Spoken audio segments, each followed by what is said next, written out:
भीमाजी पाटिल का रखा हुआ ये सत्यव्रत जो कोई भी रखेगा उसका कल्याण होगा। ये सत्यव्रत मेरे जाने के बाद भी चलता रहेगा और भक्तों का मार्गदर्शन करता रहेगा। ये कलयुग है मालसापति। यहाँ कदम कदम पर वासनाएं इंसान को घेरती हैं और इंसान मोहग्रस्त होता है, जिसका मतलब है वो अपने कर्तव्य से दूर हो जाता है, अपने अधोपतन की तरफ बढ़ता जाता है।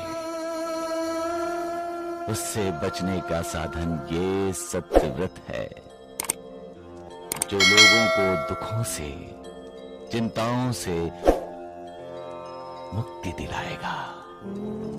आपकी लीला अगाध है। सबका मालिक एक, मरते दम तक इंसान का साथ देती है। चिंता और चिता दोनों बहनें हैं, एक सधवा और दूसरी विधवा है। एक इंसान को जीते जी जलाती रहती है और दूसरी मौत के बाद जलाती है।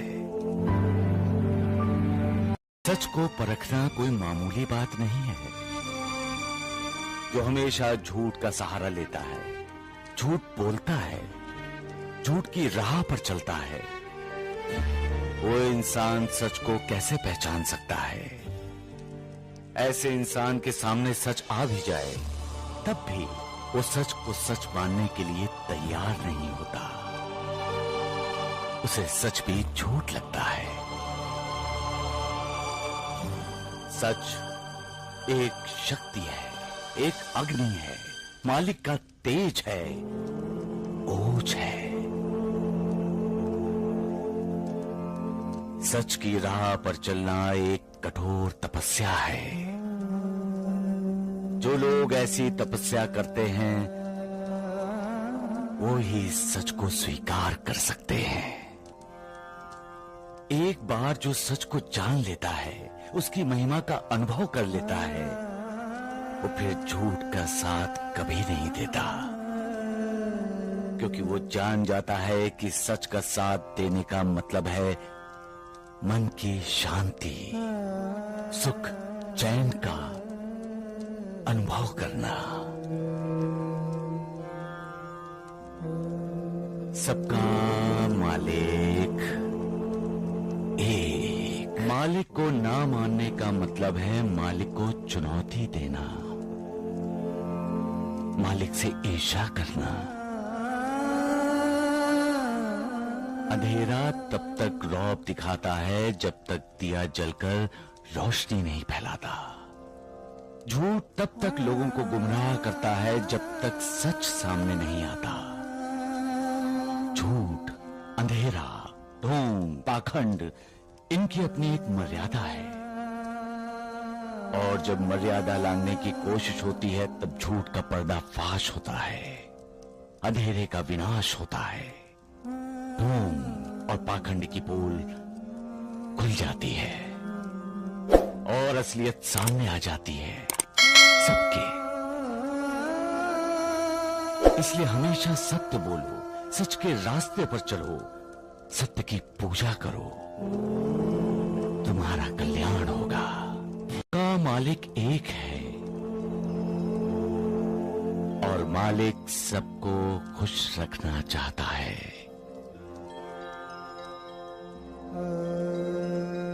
मालिक कभी पक्षपात नहीं करता, उसके सामने सब बराबर हैं। फिर भी हम में से कोई सुखी है तो कोई दुखी, कोई खुश है तो कोई नाराज, किसी के पास अनगिनत दौलत है तो कोई बिल्कुल खाली, कोई 100 साल जीता है तो कोई पैदा होते ही मर जाता है। ऐसा क्यों? ये पूर्व जन्म के फल हैं, कर्मों के फल। अच्छा सोचोगे, अच्छा व्यवहार करोगे, अच्छे कर्म करोगे तो किसी भी खतरे का डर नहीं रहेगा, क्योंकि वो मालिक तुम्हारे साथ होगा और वो तुम्हारी रक्षा करेगा। सबका मालिक एक। बुरे कर्म का फल इंसान को भोगना ही पड़ता है।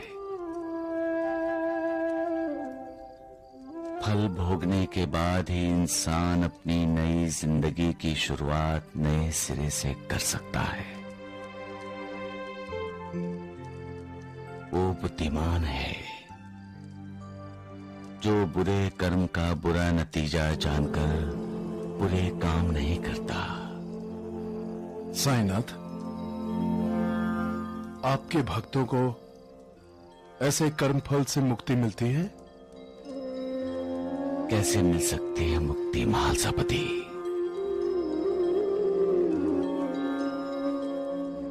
तुम तो जानते ही हो महालसापति, कोई किसी के प्रारब्ध में हस्तक्षेप नहीं कर सकता। मालिक पर जिसकी श्रद्धा है, विश्वास है, भरोसा है, मालिक की दुआ हमेशा उसके साथ में रहती है। जो तन मन धन से मालिक के हो जाते हैं, मालिक सदा उनके साथ रहता है। जो लोग मालिक को पाने के लिए अपना सब कुछ दांव पर लगा देते हैं, मालिक उनके लिए सब कुछ करता है।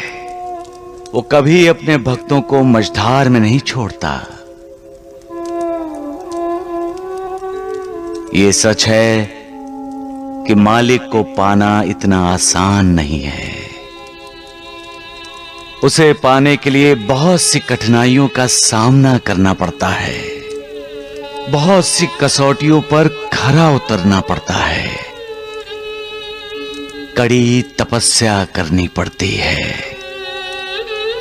उसके बाद जैसे सूर्योदय होता है, वैसे ही मालिक की कृपा होती है और वो ही कृपा भक्त की जिंदगी को रोशन कर देती है।